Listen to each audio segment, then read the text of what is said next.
Well, just days ago, over 100 protesters gathered outside of the CDC right here in Atlanta, demanding transparency when it comes to vaccines. So are these people conspiracy theorists, or did they have a good reason to be here? I promise, this is a reality check you won't see anywhere else. There's too much corruption, too much conflict of interest, and our children are paying the price. Well, it is an incredibly controversial subject, to say the least. But those protesters outside the CDC here in Atlanta say that the information being provided to the public about vaccines is not completely honest. And all of it hinges on one man. This guy right here, a scientist you've probably never heard of. That scientist's name is Dr. William Thompson. And it was on August 27th of 2014 that Dr. Thompson made an admission that got very little media coverage, but it was a major statement. That statement read in part, quote, "I regret that my co-authors and I omitted statistically significant information in our 2004 article published in the journal Pediatrics. The omitted data suggested that African American males who received the MMR vaccine before age 36 months were at increased risk for autism. Decisions were made regarding the findings of the report as the data was collected, and I believe that the final study protocol was not followed." So I'll tell you the significance of that statement in just a minute, but let's be clear here. Dr. Thompson did not come forward on his own. He released that statement I read to you only after he was secretly recorded by Dr. Brian Hooker. Now, once that happened, Thompson hired a whistleblower attorney, then turned over documents to Congress.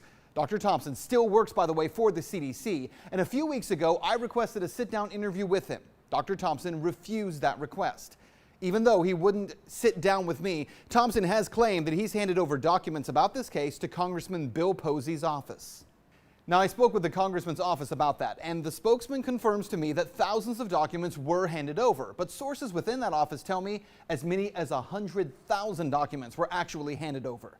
Congressman Posey brought this information to the floor of Congress, and what he read there was nothing short of stunning. That authors of the study not only hid the actual findings, but attempted to destroy evidence. Quoting from Dr. Thompson, the authors of the study decided not to disclose to the public that African American boys under 36 months were more susceptible to developing autism or autism-like symptoms from the MMR vaccine.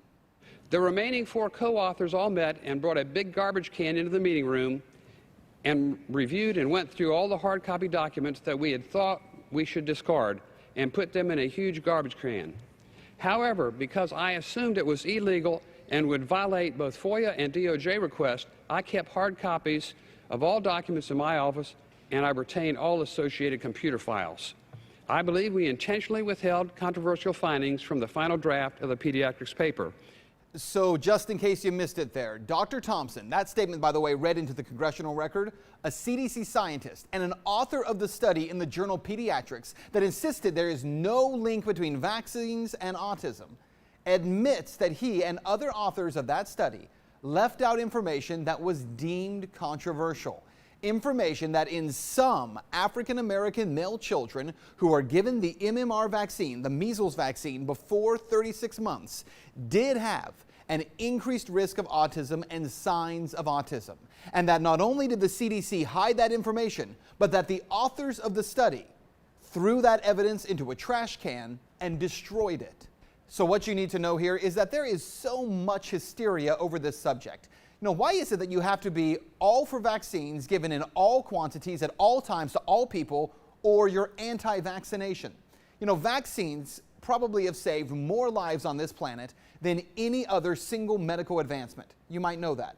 But what you might not know is that all vaccines in all quantities for all people are not safe. Every year, hundreds of children are injured by vaccines here in the United States.